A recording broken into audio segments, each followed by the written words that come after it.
Have you ever looked up at the night sky filled with countless stars and felt a deep, profound connection to it all?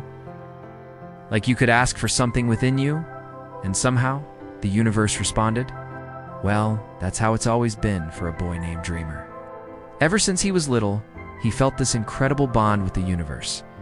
It wasn't just a feeling, a thought, it was a conversation. When he spoke, whether out loud or just in his heart, he knew the universe was listening. A coincidence from a thought the day before, or a moment in time when he knew something was going to go his way. These seemed to be the universe's replies. He was unsure and unable to explain how it worked, this strange magical power of his. It was a deep, intuitive knowing, a truth that resonated in his very bones. He knew his power was real. For a long time, he didn't have the words to describe it. This secret was almost too big to hold. Dreamer felt an overwhelming urge to share it with everyone. He wanted to shout from the rooftops that we are all connected, not just to each other, but to the stars, the trees, our mind, feelings, the deep of our consciousness, and the very fabric of existence. He believed this knowledge could change the world and bring people together. But a shadow of doubt always crept in. How could he tell people? Would they laugh at him? Call him crazy? The fear of rejection was a heavy weight, and for a long time, it kept him silent. He was just a boy after all. What if no one believed him? The thought was terrifying, but the desire to share his truth was stronger. He knew he couldn't keep this gift to himself. So, with a deep breath and a heart full of nervous excitement, Dreamer decided to embark on a journey, not just across lands, but a journey to find his voice and share his message with the world. Dreamer didn't know where he was going, but he trusted the universe to guide him. Every step he took seemed to make him feel more confident. But the moment he decided to set out, challenges appeared, as if the world itself decided to test him. Obstacles seemed inevitable, and at every turn rising up to block his way. On his journey, a fierce storm rolled in, with winds so strong they threatened to push him back to where he started. He felt his resolve beginning to crumble. But just as he was about to give up, huddled beneath a rocky overhang, an old woman with eyes as kind as the summer sky appeared. She was the first of his mentors. She saw his struggle and simply said, "The storm is not here to stop you, boy. It is here to teach you how to find strength in the space between impulse and action." She taught him that resistance isn't always the answer. Every time you resist, you're sending a signal saying, "I can only rely on myself." True strength isn't to guard or defend. It's quiet, steady, and deeply connecting to self-awareness. The closer you are to growth, the louder resistance becomes. Dreamer learned his first lesson. Obstacles aren't just barriers. They are teachers in disguise. He thanked her, and with a newfound understanding, he continued on, no longer fighting the wind, but moving with it. His journey continued, and so did the challenges.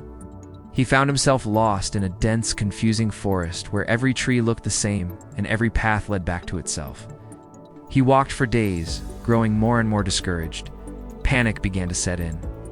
Just as he was sinking into despair, he met a quiet woodsman, his second mentor. The woodsman didn't offer him a map. Instead, he taught Dreamer to look closer, to notice the subtle differences, the way the moss grew on one side of the trees, the direction the birds flew at dusk. He taught him to listen to his own intuition, that inner compass he had always possessed. The path is not always visible to the eyes, the woodsman explained, but it is always felt by the heart. Dreamer learned that getting lost is sometimes necessary to find a new, better way forward. He began to trust his inner guidance more than ever before. With each mentor, his understanding deepened. A musician taught him that harmony comes from different notes playing together, and a farmer taught him about the patience of planting a seed and trusting it to grow. With every lesson learned, Dreamer felt a shift inside him. His confidence blossomed. He began to speak to the universe, not with hopeful whispers, but with bold, clear intentions. And the universe responded with more vigor than ever before. If he felt joy, the sun would shine brighter. If he needed guidance, a path would clear before him. His thoughts and feelings were becoming more powerful, shaping the world around him in tangible ways. He shared his message with each mentor he met. We are all connected. And they didn't laugh. They smiled, nodded, and understood. They saw the truth in his words because they had seen it in their own lives. Dreamer realized he wasn't alone in his belief. he was just giving it a voice. And his journey was no longer just about telling the world. It was about embodying this connection himself. The more he lived it, the more his power grew, and the more the universe celebrated his journey with signs and wonders. Finally, Dreamer arrived at a great, silent mountain. There were no more storms or forests to navigate. The path ahead was clear, leading to the summit. But as he looked up, he saw his greatest obstacle waiting for him. It wasn't a monster or a locked gate. It was a reflection of himself. This reflection was made of all his fears, his doubts, and his insecurities.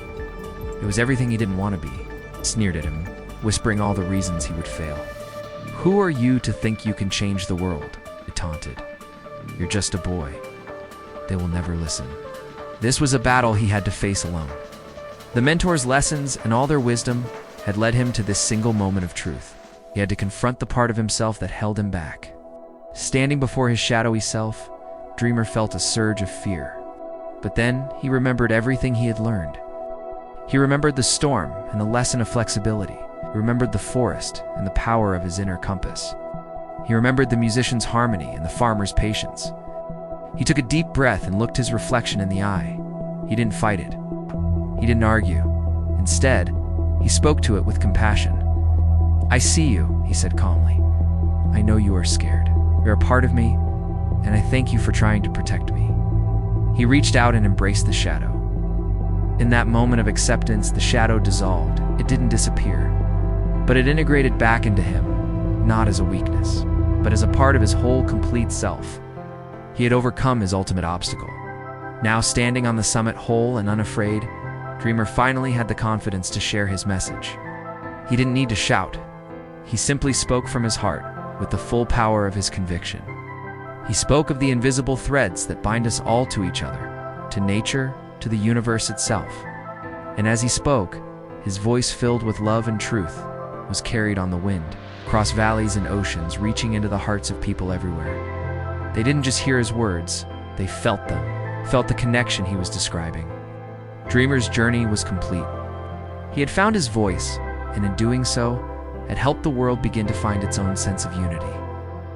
He showed us all that the greatest journeys are the ones we take within, and that by connecting with ourselves, we can connect with everything.